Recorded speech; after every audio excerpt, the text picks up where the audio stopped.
Baik, selamat pagi teman-teman semua. Hari ini kita berjumpa melalui video yang telah saya rekam, dan teman-teman bisa menyimak video perkuliahan hari ini terkait dinamika kawasan Amerika Selatan di channel YouTube saya, gitu ya. Sehingga bisa diulang-ulang terus dan nanti akan ada pertanyaan-pertanyaan yang saya share di forum e-learning Universitas Pertamina, di mana di situ kita berdiskusi terkait apa yang telah teman-teman simak dari video yang telah saya rekam pada pagi hari ini. Nah, hari ini kita akan melanjutkan pembahasan kita terkait dinamika kawasan Amerika Selatan di topik ke-6 ya, di kuliah semester pendek Program Studi Hubungan Internasional Universitas Pertamina, di mana hari ini topiknya adalah gagasan-gagasan ekonomi di kawasan Amerika Selatan. Baik, sebelum itu saya akan share screen.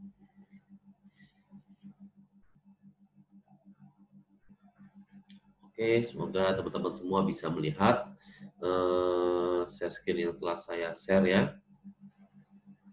Nah,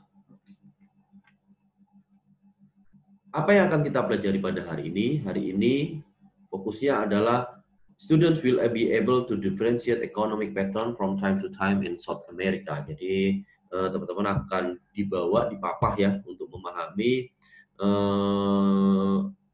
garis-garis waktu di mana adanya sebuah pendekatan ekonomi di kawasan Amerika Selatan dari era kolonial sampai pada akhirnya era di abad ke-19, terus kemudian abad 20, hingga pada akhirnya kekinian ketika perdagangan bebas itu telah jamak terjadi di seluruh dunia.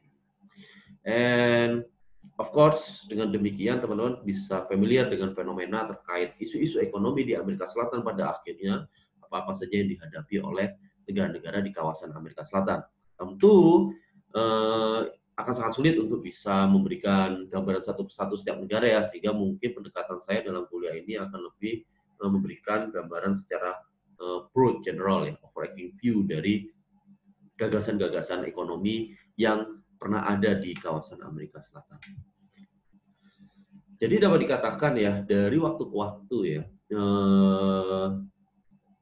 Amerika Selatan itu merupakan suatu kawasan yang sangat terbuka dalam konteks gagasan-gagasan ekonomi yang pernah diterapkan di sana, di mana penerapannya pun tidak berasal dari masyarakat Amerika Selatan sendiri dalam konteks gagasan-gagasan ekonomi ini, di mana teman-teman bisa melihat bahwa banyak pengaruh-pengaruh dari anasir-anasir luar ya, jadi kekuatan-kekuatan luar yang datang ke Amerika Selatan, terus kemudian menerapkan konsepsi sistem perekonomian dalam tataran tertentu secara paksa. Jadi di situ ada contoh ketika eranya Spanyol, ini yang paling dominan ya pada dasarnya sejak tahun 1500-an, sejak Hernan Cortes mulai menguasai lah, istilahnya datang ke Amerika Selatan terus kemudian melakukan berbagai macam strategi untuk mulai menguasai perdagangan yang ada di Amerika Selatan di bawah kekaisaran Spanyol, terus kemudian ada kekaisaran Inggris juga melakukan situ, terus kemudian di era modern ada Amerika Serikat yang sampai sekarang pun pengaruhnya masih sangat kuat di Amerika Selatan ya, dan ada berbagai macam multinational corporations yang juga banyak ada di sana, karena pada dasarnya dapat dikatakan Amerika Selatan itu merupakan kawasan yang juga sangat kaya akan sumber daya alam. Nah, jadi ada seorang penulis Uruguay ya, namanya Eduardo Galeano, di mana Eduardo Galeano ini mendeskripsikan bahwa Amerika Selatan dalam konteks yang spesifik ya, tapi dalam konteks yang lebih luas adalah Amerika Latin, itu merupakan the region of open veins. Jadi everything from the discovery until our time has always been transmitted into Europeans or later United States capital, and as such has accumulated on distant centers of power. Jadi dapat dikatakan kenapa dia dicatatkan sebagai the region of open veins, itu yang seperti tadi saya sudah singgung, bahwa pada dasarnya perkembangan dalam konteks konsepsi ekonomi, konsepsi politik di sana sangat dipengaruhi oleh keberadaan kekuatan-kekuatan yang berasal dari luar kawasan tersebut. di mana kekuatan yang paling banyak berpengaruh tentunya adalah gelombang kolonialisme yang masuk ke Amerika Selatan sejak tahun 1400-an akhir ya, pasca perjanjian Treaty of Tordesillas di 1492 hingga tahun 1500-an dan sampai sekarang ini.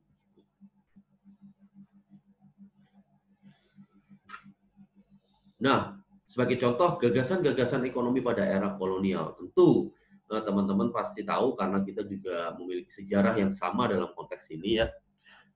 The colony existed from the economic benefit of the colonizing power. Jadi pada dasarnya pada era kolonial, jadi sejak pertama ketika Christopher Columbus datang dan menemukan pulau-pulau yang ada di sekitar Amerika Latin dan Amerika Selatan sana, terus kemudian dilanjutkan oleh Amerigo Vespucci, dan di mana nama Amerigo Vespucci pada akhirnya menjadi diambil sebagai nama yang sampai sekarang kita kenal sebagai benua yang ada di sana yang kita kenal dengan istilah Amerika tersebut. Terus kemudian setelah itu Hernando Cortés melanjutkan ekspansi yang terjadi di sana dan hingga menguasai Amerika Selatan sampai dari kalau yang sekarang kita kenal itu Chile, bahkan Argentina dan sangat luas sekali gitu ya. Di mana pada dasarnya gagasan ekonomi di era kolonial itu fokusnya hanya dua, teman-teman. Yang pertama adalah ekstraktif dan eksploitatif, itu sudah jelas. Indonesia juga mengalami itu tentunya. Di mana dalam konteks eksploitatif, ya tujuannya adalah mengeksploit gitu. Sebanyak-banyaknya. Untuk siapa? Untuk diekstrak.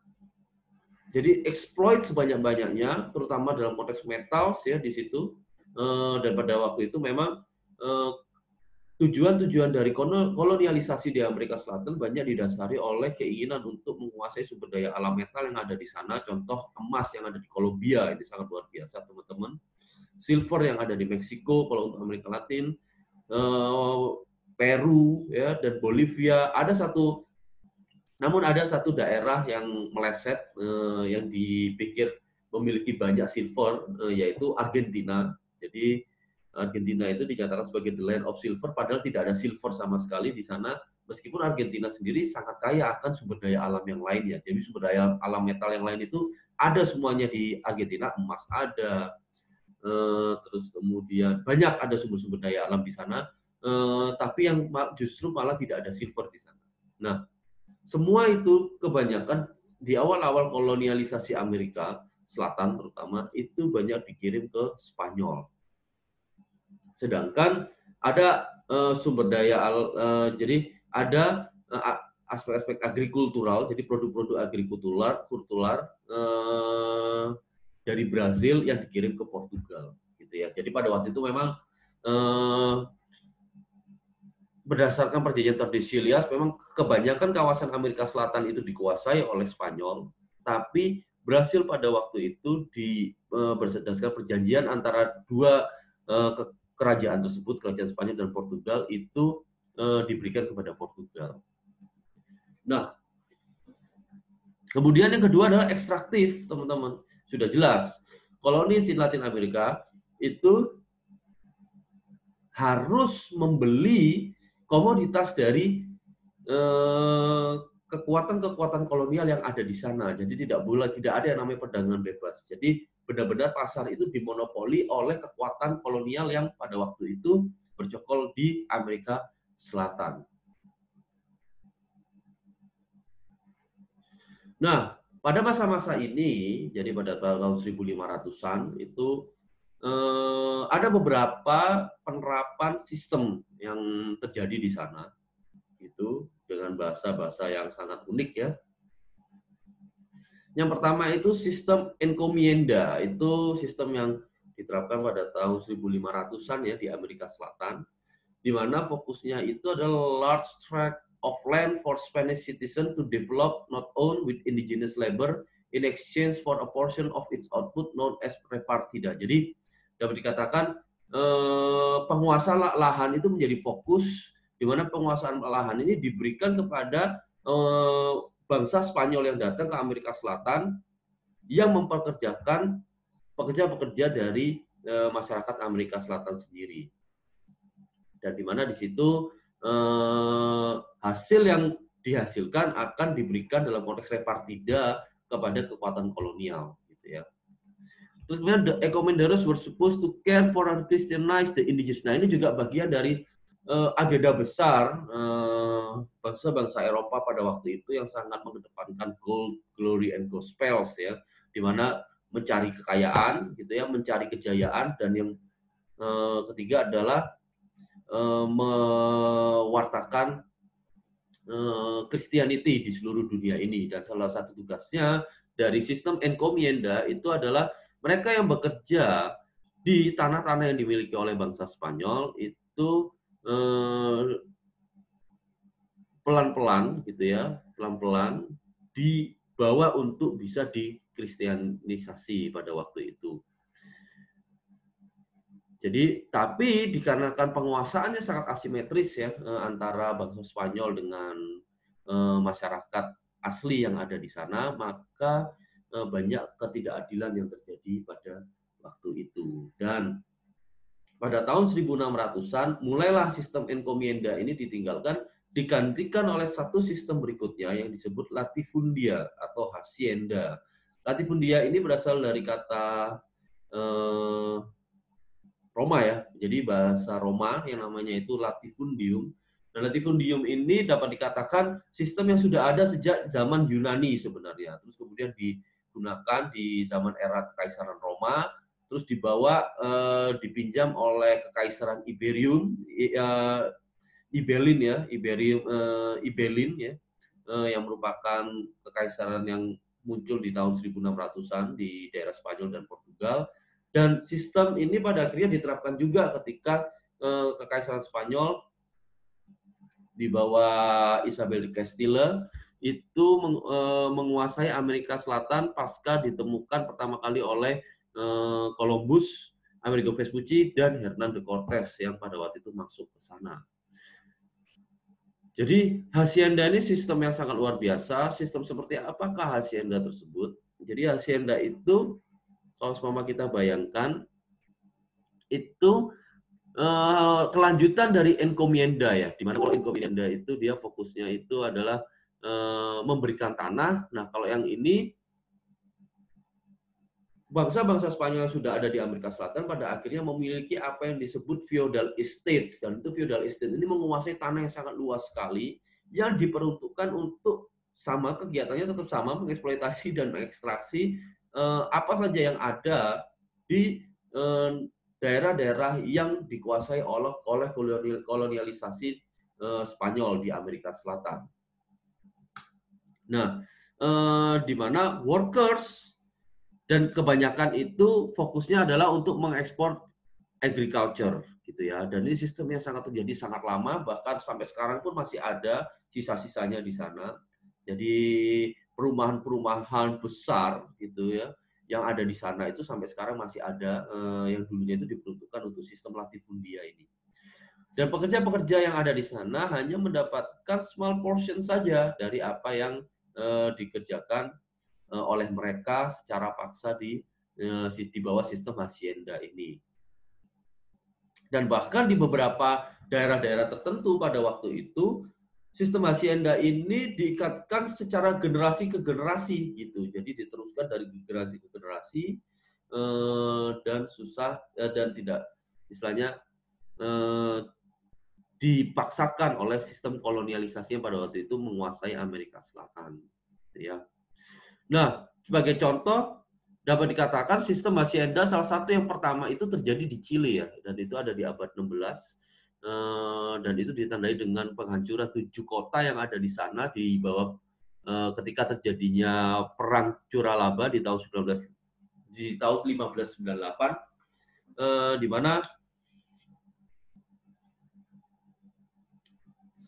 di mana dikarenakan pada waktu itu Spanyol kehilangan banyak distrik-distrik yang menjadi pusat mereka untuk menggali emas dan indigenous labor yang ada di sana ya. Jadi secara penguasaan metal itu mereka semakin melemah.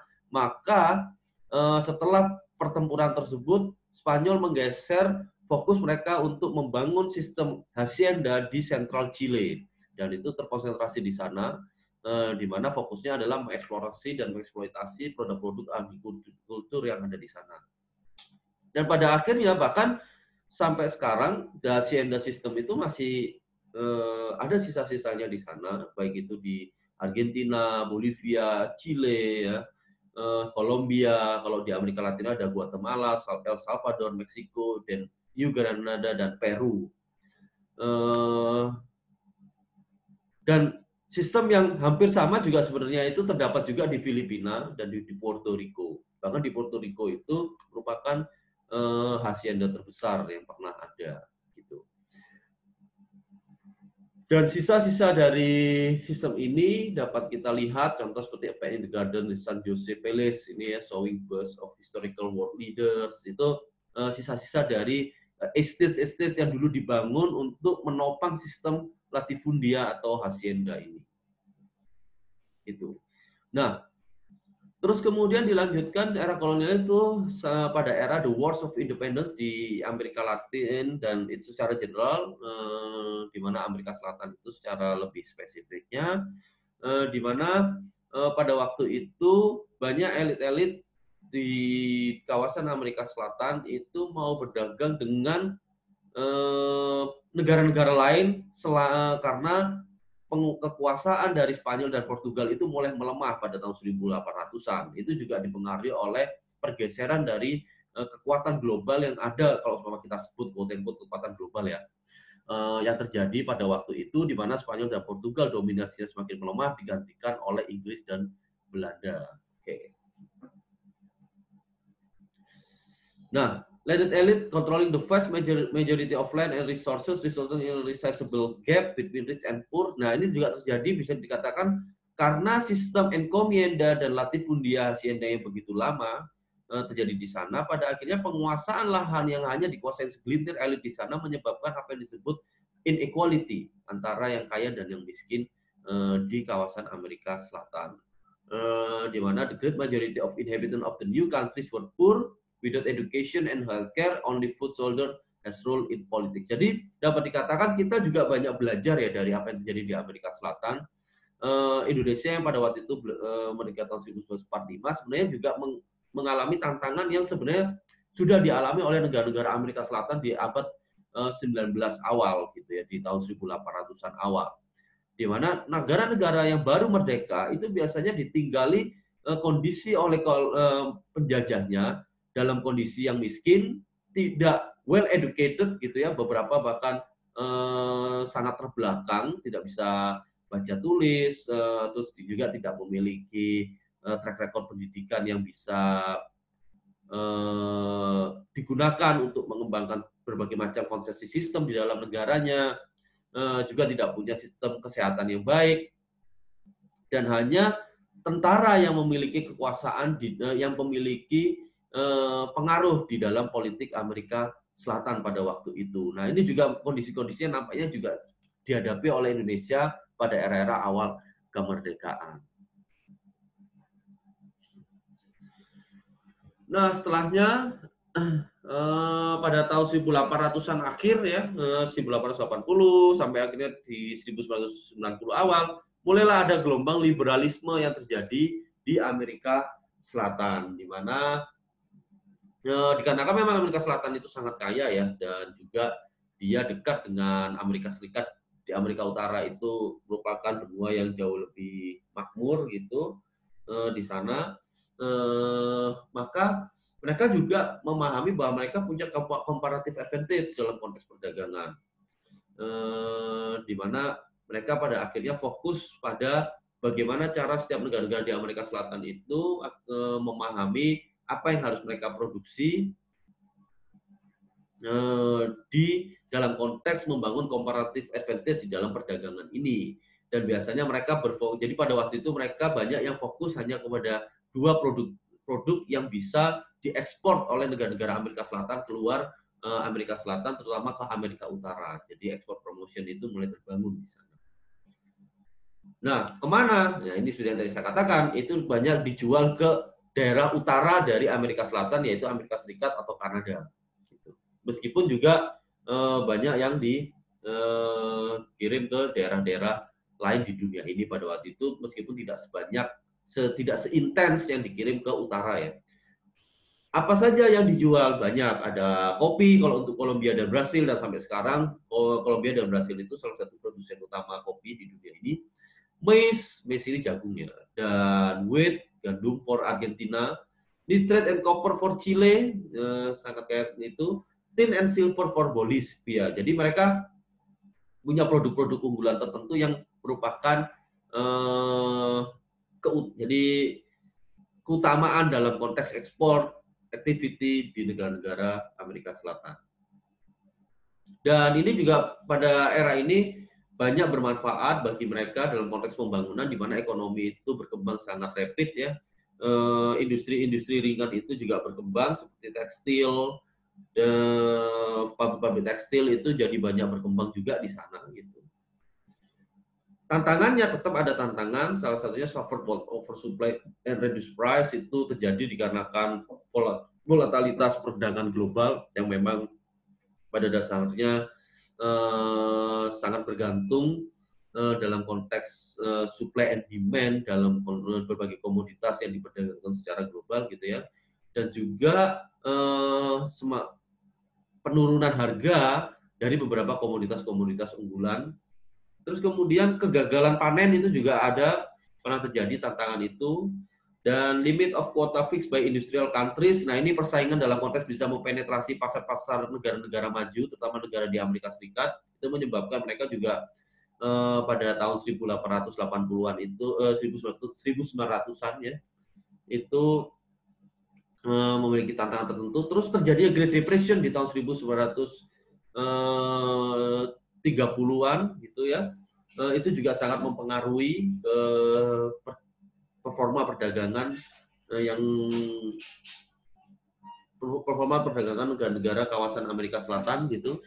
Dan juga intervensi dari Amerika Serikat gitu. Intervensi dari Amerika Serikat terhadap politik di Amerika Selatan yang menyebabkan kondisi politiknya lebih less stabil. Jadi instabilitas semakin meningkat.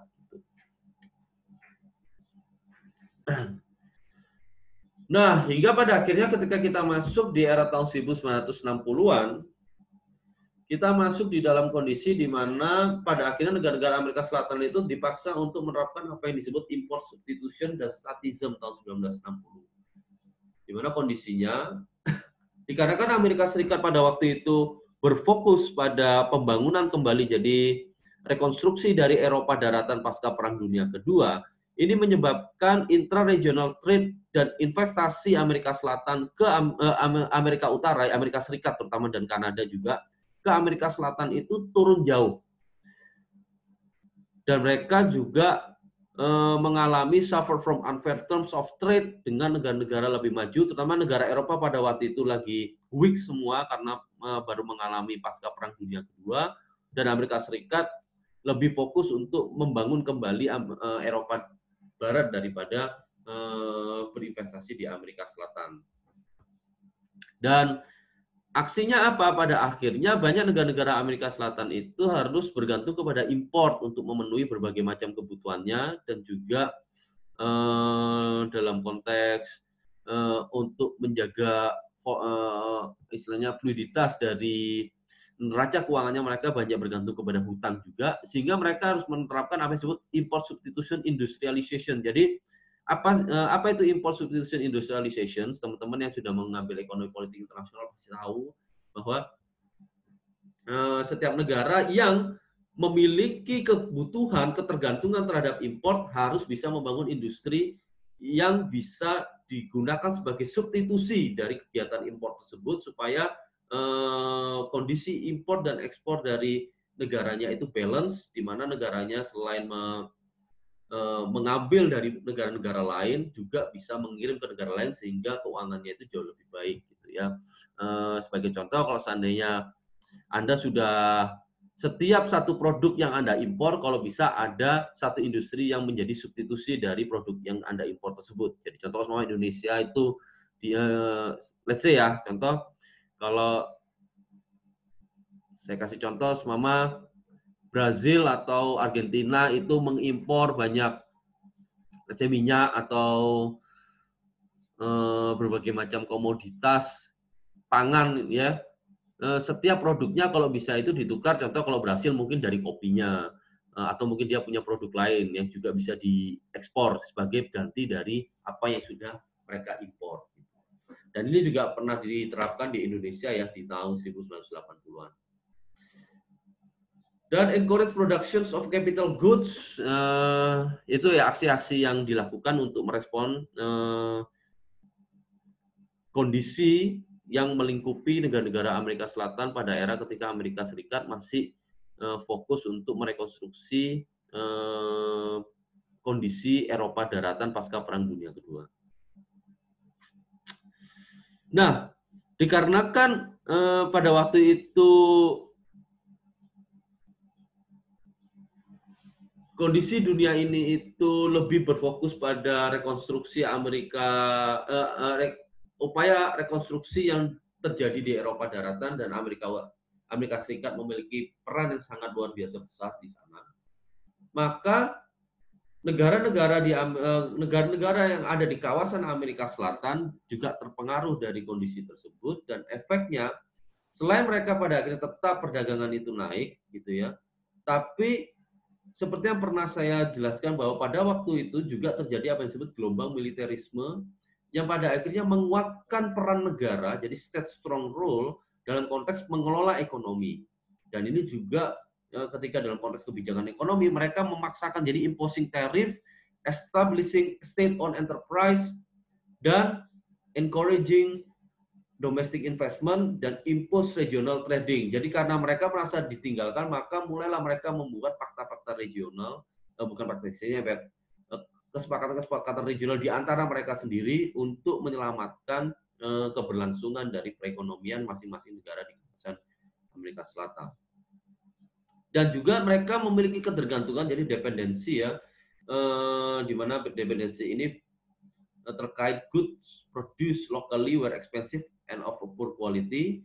Jadi dikarenakan produk-produk lokal itu sangat mahal karena tapi kualitasnya itu tidak bagus. Kenapa? Karena bahan-bahannya juga susah untuk didapatkan. Mereka harus banyak yang impor untuk menopang produk-produk lokal mereka, terutama seperti yang tadi saya singgung, tekstil-tekstil yang sudah sebelumnya itu banyak bermunculan, mulai kehilangan daya kompetitifnya dengan berbagai produk-produk tekstil yang ada di dunia ini.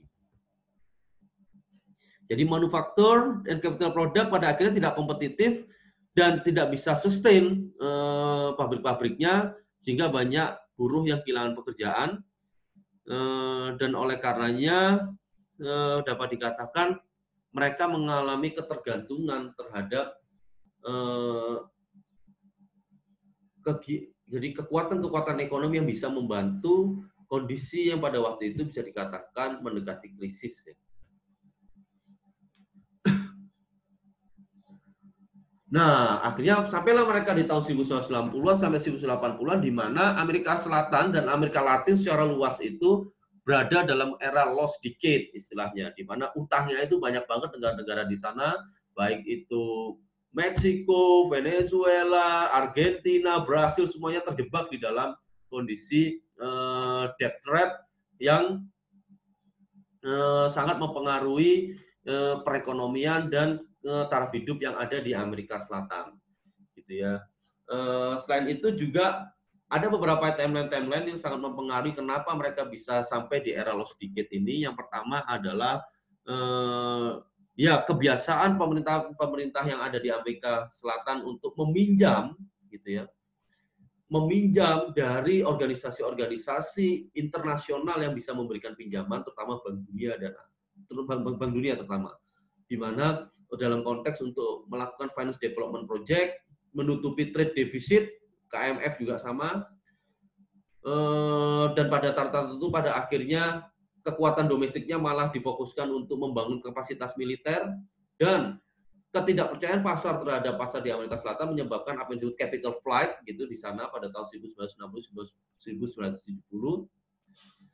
Nah, pengelolaan manajemen moneter yang sangat buruk pada waktu itu, di mana interest rates itu sangat rendah, sehingga mereka sangat ketergantungan terhadap hutang yang bisa dilakukan oleh negara gitu. Nah, ketika tahun 1979, 1981 interest rate itu dinaikkan, mereka malah jatuh ke dalam resesi gitu. Dan mereka sangat desperate untuk bagaimana caranya bisa membayar hutang yang begitu luar biasa besar. Nah, di tahun 1970-an juga dipengaruhi oleh naiknya harga minyak yang terjadi di tahun 1973 terjadi krisis minyak ya teman-teman. Dan hanya Venezuela dan Ekuador yang bisa meraih untung dari kondisi tersebut. Selebihnya habis-habisan negara-negara Amerika Selatan.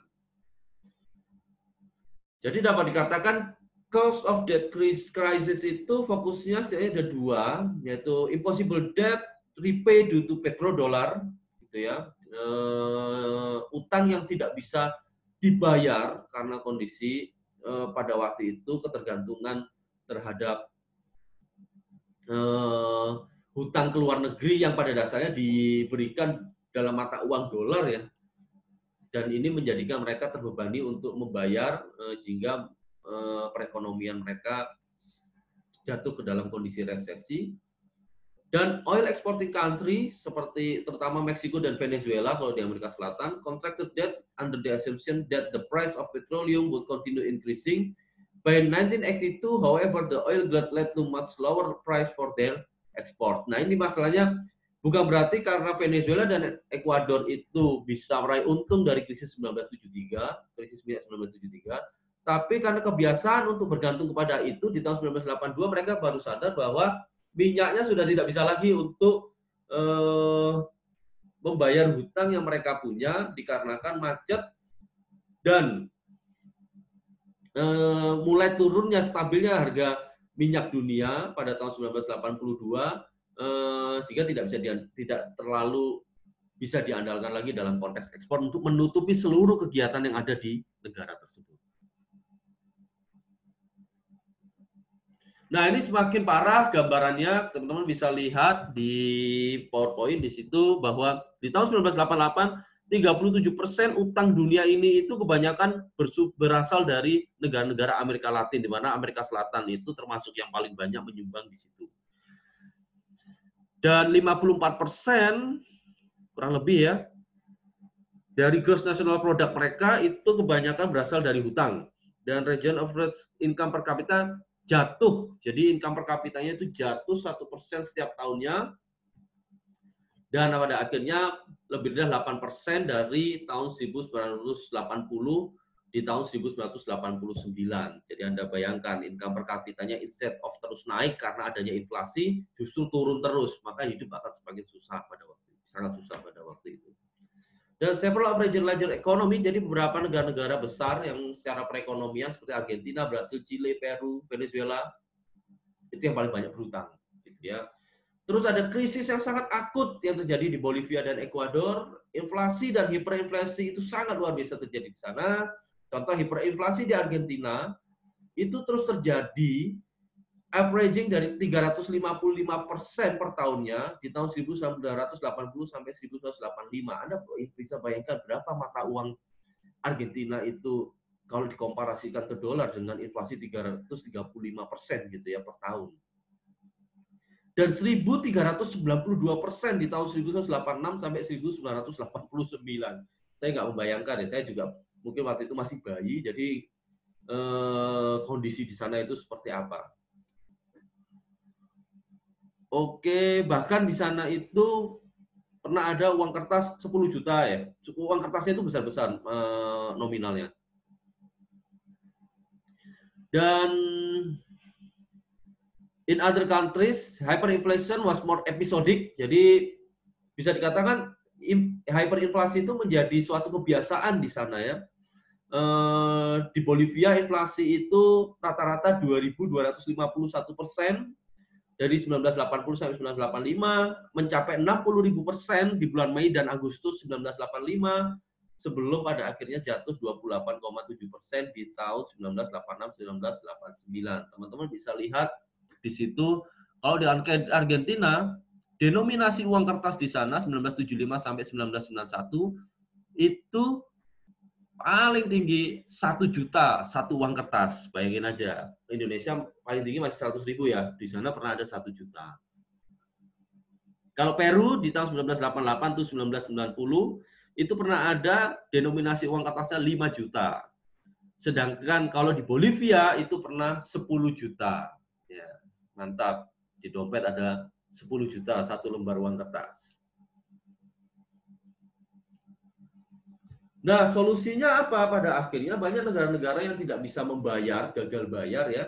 Akhirnya debt-nya direschedule oleh berbagai organisasi-organisasi internasional termasuk Bank Dunia dan IMF. Bahkan kalau dulu itu ada cerita negara seperti Argentina sudah nyerah, dia tidak bisa bayar utang dan akhirnya bilang sama Bank Dunia atau IMF, kalau Anda ingin saya bisa bayar utang, tolong saya dipinjamin lagi utang supaya bisa bergerak perekonomian saya, dan itu menjadi kondisi yang sangat ironis dan tragis ya.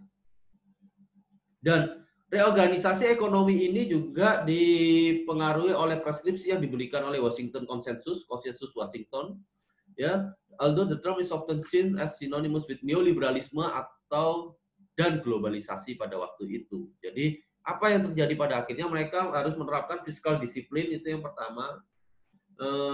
Ada public expenditure-nya itu diredireksi ya. Terus kemudian terjadi reformasi pajak, liberalisasi suku bunga, terus kemudian exchange rate yang kompetitif gitu, mata uangnya itu diberikan kepada pasar, dan trade liberalisasi perdagangan ini sangat luar biasa banyak terjadi, diupayakan pada waktu itu. Terus liberalisasi dari inflow of foreign direct investment, jadi investasi asing itu diperbanyak. Privatisasi itu terjadi pada mana perusahaan-perusahaan milik pemerintah atau negara yang sebelumnya di tahun 1960-an itu banyak bermunculan, banyak diprivatisasi.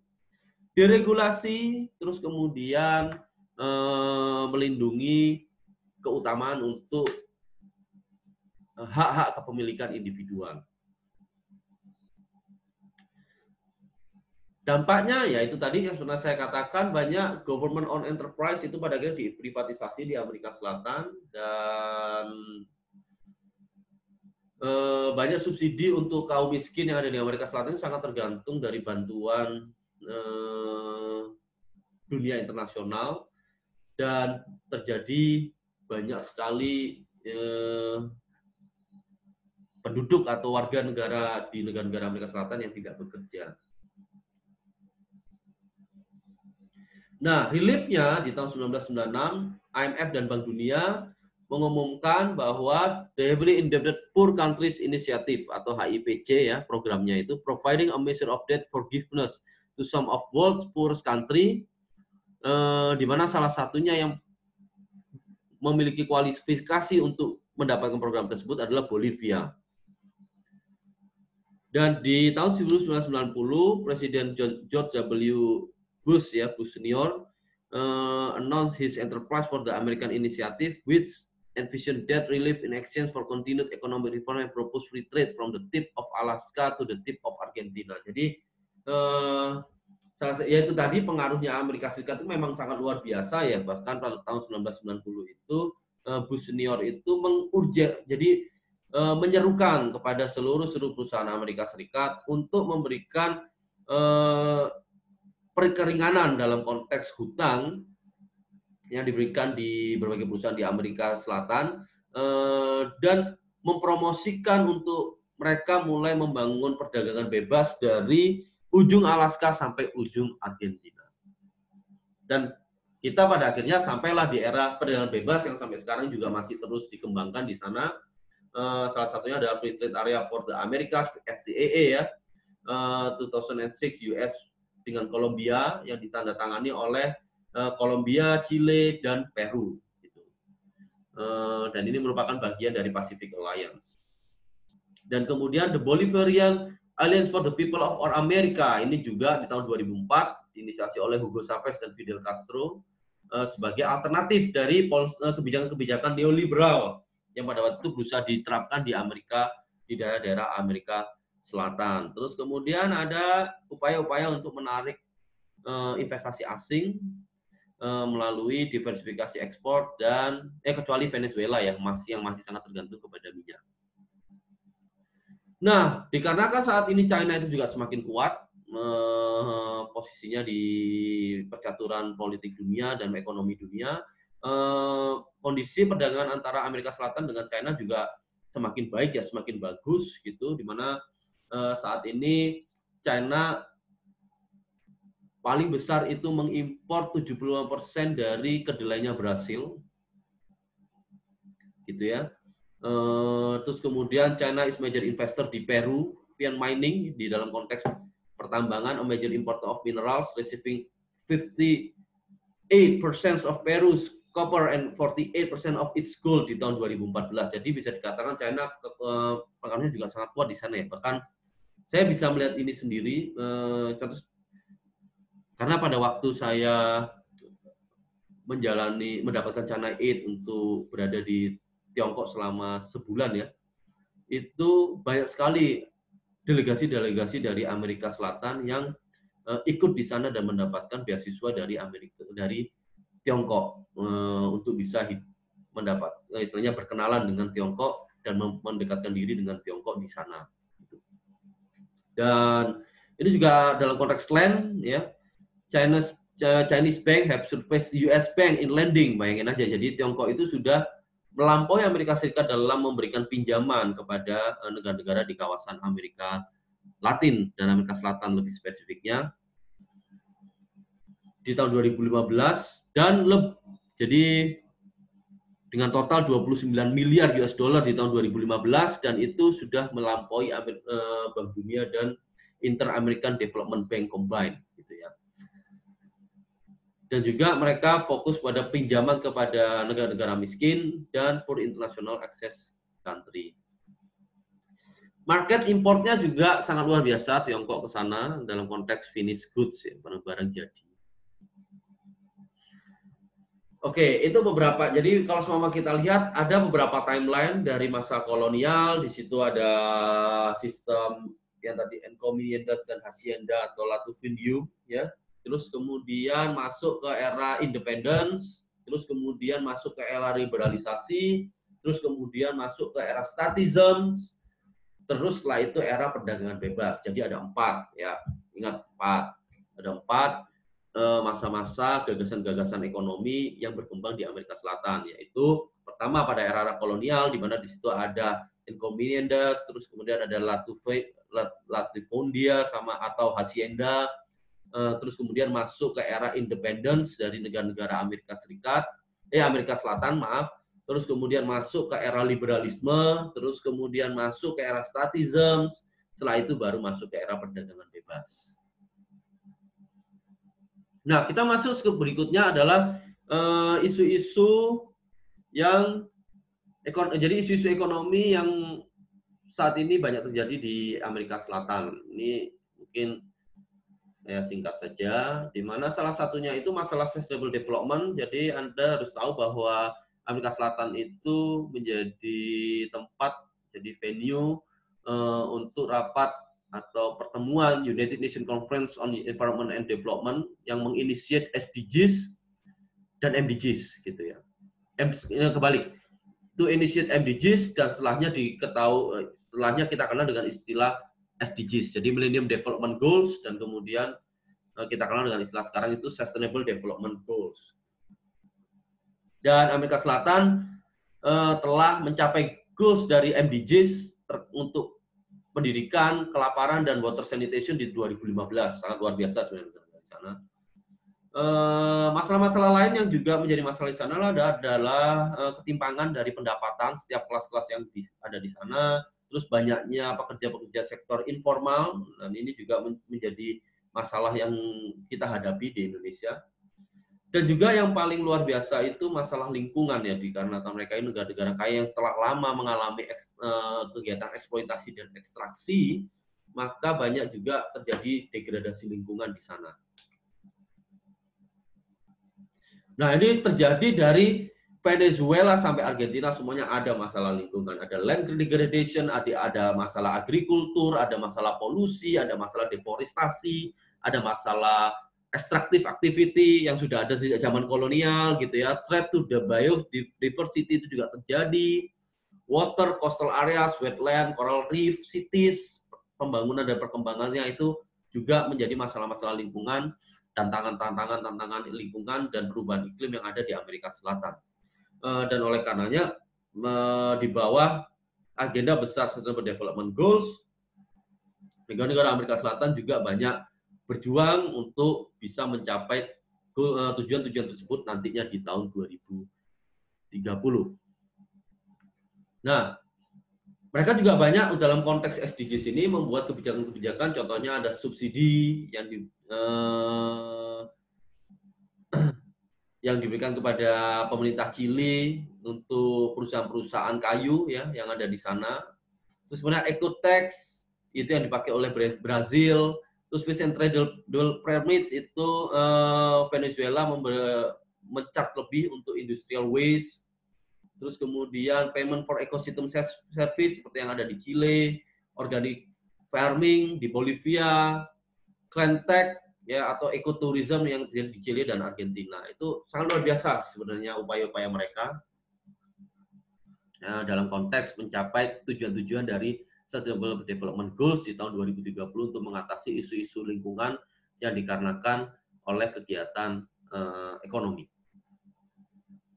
Ya, mungkin itu yang bisa saya sampaikan untuk perkuliahan hari ini. Teman-teman bisa melanjutkan dengan menanyakan, menjawab, bukan menanyakan sebenarnya, menjawab pertanyaan-pertanyaan yang sudah saya share di forum e-learning Universitas Pertamina. Dan kita berjumpa lagi besok di sesi presentasi. Sampai jumpa. Stay safe, stay healthy di era pandemi. Terima kasih telah menyimak. Selamat menjalani hari.